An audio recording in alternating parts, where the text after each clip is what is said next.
Hi, my name's Laura and I'm a Senior Support Coordinator at SCIA that spends too much time on the internet. Hi, I'm Jade. I'm a former representative advocate with SCIA and I've made the move to being a public servant. And like Laura, I spend too much time on the internet, particularly TikTok. And my name is Susan Wood. I am the Senior Content Manager at Spinal Cord Injuries Australia. Welcome to a new year of 2024. I spend far too much time on the internet as well, watching a lot of different clips, mainly people reading from the streams of Reddit, which is what we're going to do today. This is the first episode of Have the Nerve Shorts. We've decided we're going to break it up and do some short episodes in between the longer episodes. We're calling this From the Internet, and you'll be hearing from different sections of SCIA. But for today, we're going to be reading from one of my favourite platforms and now obviously one of Jade and Laura's favourite platforms, Reddit. We're going to have a look through the Am I the Arsehole threads of Reddit. Now, this began because I was watching something on the internet and came across Smosh Games, which if anybody doesn't know who they are, they a group of people who do sketch comedy, improv comedy, that sort of thing in the United States. They do a lot of these kinds of reads. And one day when I was watching it, they came across one of the stories that was about disability but did not have anybody with a disability going in there to discuss it. So I think everybody kind of had a little bit of they didn't know how to respond to the story. And so that's why we're here today, because all three of us have lifelong disability. So we're going to start off with the story that started this whole thing, which is, would I be the arsehole for saying my girlfriend and I aren't going to an anime expo if she has to leave Monday and I have to leave Sunday? So this doesn't give any context, so that's why we're going to keep reading. Context is required here. My girlfriend is disabled, incredibly poor eyesight, so I tend to be pretty protective. My girlfriend and I live together, and we've gone to cons in our home state of Louisiana and in nearby states a few times. This would be the furthest away. She was accepted as a performer at an anime expo in Los Angeles, and I'd love for her to perform, but her assigned spot is Monday. I work Monday to Friday, 8 to 5, and since until I hit my 90-day mark, which would be around the 6th of the 11th or so, not that that really matters in context of when we're reading this, I'm classified as temporary. I'm not eligible for benefits, including personal time off. Until then, and highly doubt I'd have days off by the time the Anime Expo rolls around. Now, I knew what I'd be getting into when I took the job and have been looking for alternatives with benefits from day one and a shorter or even no commute time, including remote work, but nothing has worked on that front yet. So I'm assuming I'll have the job at the time of the Anime Expo, by which point, look, listen, I would be doing a better job reading this if it weren't for the insane punctuation of this thread. So assuming I'll have the job at the time of the Anime Expo, by which point I'll be full-time employee. When she brought it up today, I said I'd love to go to the con if we could make it work financially, but I can't take Monday off, and I wouldn't want her to stay in another state without me for a day. She brought up that one of her friends lives in Los Angeles and that another friend from Houston did take the day off and would be in Los Angeles for the con. I said I wouldn't want her to stay out of state an extra day without me if it was my best friend I've known since kindergarten. I'm generally somewhat anxious of the world and tend to plan worst case scenario is likely. She said I should post and ask here. Would I be the asshole for saying that my girlfriend can't stay in another state on another side of the country for an extra day if I have to go back to work? Just to add, we've discussed other options, like if I were to work a 10-day rest of the week and cover the time for Monday, but that would be rough. Like if we took the Monday night flight back to Louisiana and I had to be into work by 8 a.m. Tuesday morning, it just seems that unless I could take Monday, Tuesday off, it wouldn't really be feasible. I was just planning for us to just not do the Anime Expo until I had a better job with time off. And then that's where it ends before the edit begins. I don't know where to start first. Where do you want to start, Jade? Yeah, hi. A little bit more context about me. I am actually legally blind and have been since birth. And hearing that, all my little alarm bells went off.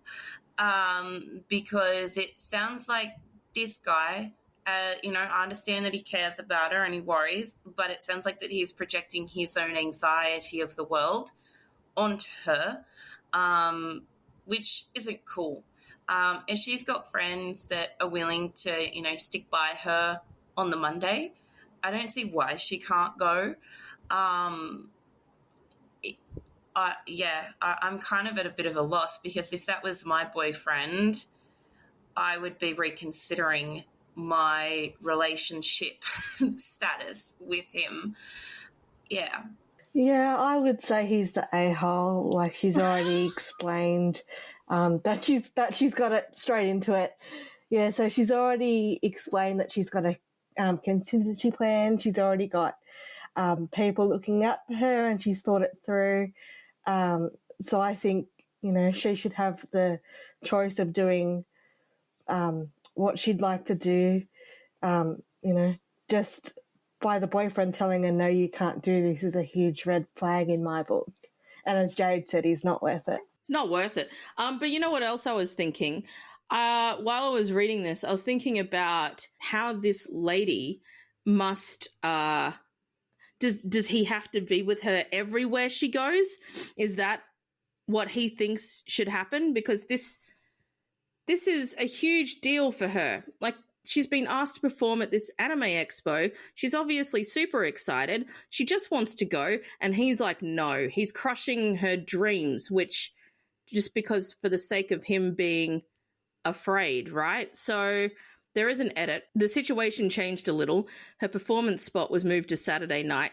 Now she would still want to stay for most of Sunday, which would require flying out Sunday night at the latest, so not the same. But it's still a case where getting to work Monday morning would be difficult. I know that even if this changes a little, it doesn't change the underlying issue. I notice that many mention anxiety. I have had ADHD as a child. I've been told that I show signs of anxiety, but I've never been able to afford a psychiatrist for a diagnosis, so I don't know how I would ever get anything like that. But regardless of that last part of the paragraph, this is 100% about him. Yeah. I think we've all gone out places, by ourselves, I assume, or maybe, would want to go out somewhere where I've traveled interstate by myself. For people who, if you don't listen to the podcast, I've only talked about this 1,000 times, but like my spinal cord injury was via a stroke during my birth. So I've never not known a life where I haven't had a disability. And all three of us are in exactly the same situation, right? And if somebody were to take the agency of our independence away from us and deny us the ability to be able to do something that we love, that would be horrific. Regardless of the anxiety that he feels, he's really just suppressing her life. Yeah, like, I think, as Susan said, I live with a physical disability as well, and going out with a disability can be quite fatiguing and tiresome. So it's like he hasn't even taken the chance to put himself in her shoes. Yes, this is a huge deal for her, with reaching her goals and doing what she'd like to do, but, he's sort of saying to her, oh, I'm too worried about me, basically. I think it's better if they talk more about the logistics of it. Because whilst he might be worrying about her and worrying about how she would manage things on her own, they haven't talked about it. I think, if they talked about it more, came to an agreement, they'd be more accommodating. So this girlfriend actually messaged the board, and she said, hello, everyone. I'm the girlfriend in question. I have nystagmus, and I'm legally blind, so he helps me get around. That's the disability he mentioned. I know AX, which is the expo, gives months' notice, but the email actually got filtered, so today was the first time I had found out, and I'm in shock. I really want to do this, but I'm not sure how to convince him. I'm in the room with him right now, and he seems pretty mad because all the comments you're making. So, yeah. So it was unequivocally you're the asshole, right? And rightly so, because again, like I said, taking agency away from this person. I have nystagmus. That's one of my conditions. I have several. And like if someone tried to turn around to me and say, you know what, I can't take the day off work, and which means that you can't go, I would have some serious issues, especially because like I've been asked to perform and it would, it's, going to these expos is my passion. It's my hobby. I would be livid. I feel like, nystagmus is something that is from birth, which means that she's been living with this condition since birth. That means that she knows how to navigate her world. That means that she's got little life hacks and travel hacks that help her in her day-to-day, because it's stuff that we learn, we teach ourselves almost from a young age when we're visually impaired. And it's very, very frustrating that, if they're living together or whatever at this point, that he hasn't even taken the time to ask her questions about her visual impairment or try and get an understanding of how she sees the world and navigates around the world. Like, I've been with my partner we've been hanging out for about two months, and he's asked me so many questions and tried to get an understanding. So I don't understand why, why she's tolerating this at all. I do think that she could do better, and I do think that he's the asshole in this situation. Yeah. It's kind of a bit all over the place with both of these people, because they keep mentioning work, but they keep not focusing back on the thing that's really the issue. It would be a bit harder to go without him. Yes, absolutely. I don't know how how much support you need in your life, Laura. Do you go to things by yourself? Do you need assistance? Yeah, so I guess, from listening to what she has to say, yes, it would be harder to go without him, but does she think that, or did she just get that planted in her head by the boyfriend? Right. Because yeah, she would have been super excited. As Jade says, she'd already would have known the hacks, as they say, to get around safely. So as soon as he plants that in her head, it'd be causing her a lot of anxiety. With my disability, depending on the situation and where I'm going, if it would be a big event like this, I would need a support person. But I found before I had that support person in my life, I faced the same thing of, would I be safe? Would I be able to get around and do what I needed to do without having a fall or getting really tired? So I definitely understand her point of view. But you would know how to, you wouldn't be like, oh my gosh, I can't, my friends are going to be there. They're going to help. So obviously you're going to have that support network there when you're at this convention. So you're not going out with not having support. It's just that he seems to want to gatekeep that support, and it's a little bit gaslighty. 100%. Yeah, I agree. And, I just went to Good Things Festival a couple of weeks ago, which was amazing. It was hot. The concrete was melting, but whatever. We could talk about our top favourite bands in a second. Go on. Yeah. I went with a friend because my partner unfortunately got COVID and couldn't come. But, that it was rough, but it's my passion. And if my partner had turned around and said, you know what, no, I have COVID, you can't go because I don't trust you to be there with a friend. Honestly, just because of the caliber of bands there and stuff, I probably would have said, you know what, I think we need to just put a stop to this right now. Because I find it to be a little bit controlling to take away someone's autonomy like that. As I said earlier, she knows how to navigate her environment. And yes, it will be exhausting for her if she goes with or without him. But it might be a little bit physically easier for her to go with him. But you know, like that's ultimately her decision to make, not his. And you're removing somebody's good time from them, right? 100%. Speaking of Good Things Festival, and Jade and I have a lot of musical interests in common. So we're super into metal, super into black metal.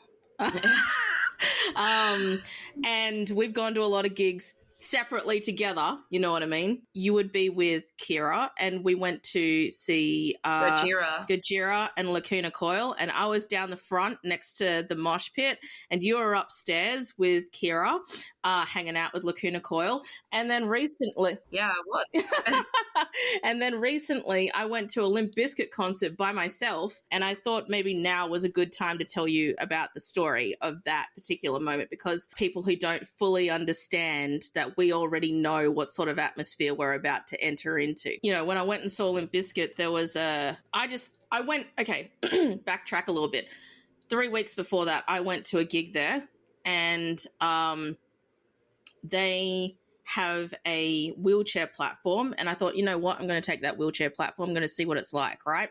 But the height of that platform and the distance that it was like everybody who's tall moves to the back, right? Because they know that they're tall and they're in everybody's way, but those tall people are the same height as me on that platform. So I'm on the platform with like 7, 8 other people with mobility issues.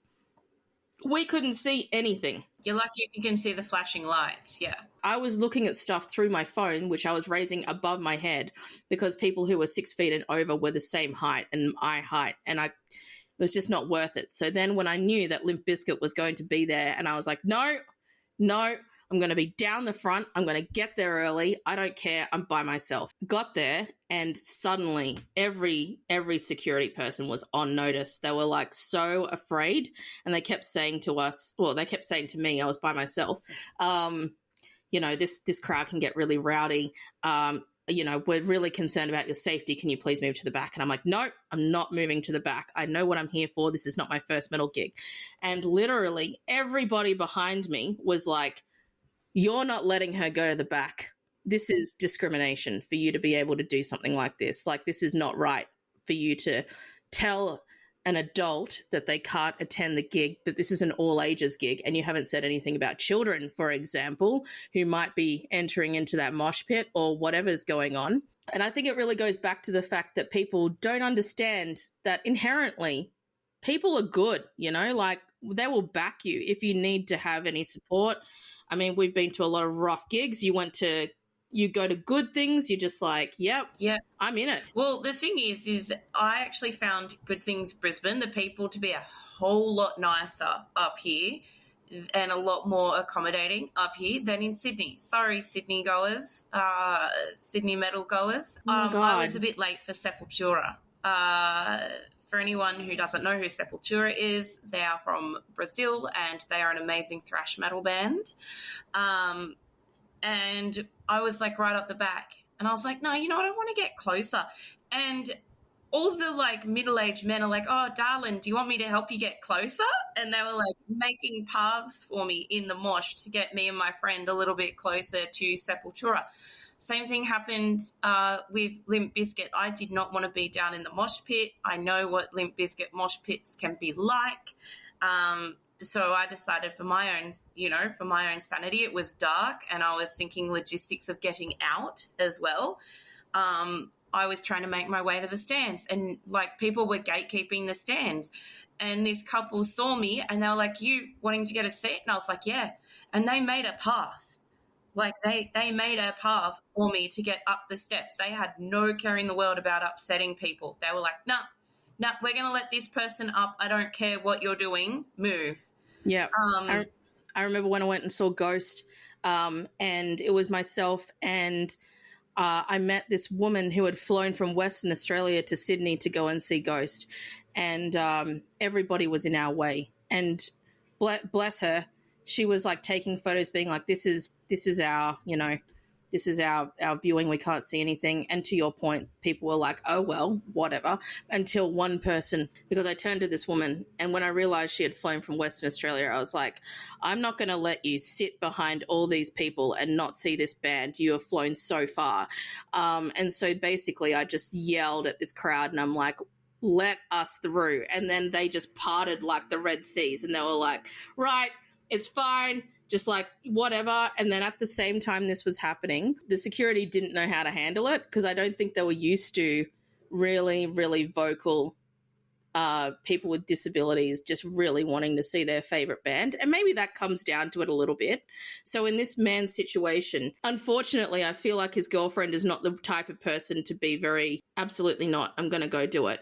She needs to build her own confidence, and he's not really building that confidence. He's not allowing her to. Don't let someone's assumptions or misinformation about your disability stop you from doing what you want to do. Don't go to a lot of effort to make him understand, because it sounds like they've been together for a long time. If he's not understanding now, what's it going to be like in 10 years if you're married with children? What is he going to be like with you raising children or taking children to school or something like that? Like, I know I'm thinking like really long term, but if he's not allowing her to do this, what else isn't he going to allow her to do because of his own anxieties and lack of understanding? So I guess my final thought is I hope she gets out. Across the board, we've decided he is the arsehole, and hopefully, because this was posted 7 months ago, that she went to that convention, had the best time, and he didn't come with her, and then she got home and she was like, actually, I have this newfound feeling of independence, and I just can't believe I've been going without this for so long. So ladies, thank you very much for joining us for Have the Nerve Shorts. We're going to be putting this out every couple of weeks between the long episodes, and yeah, that's awesome.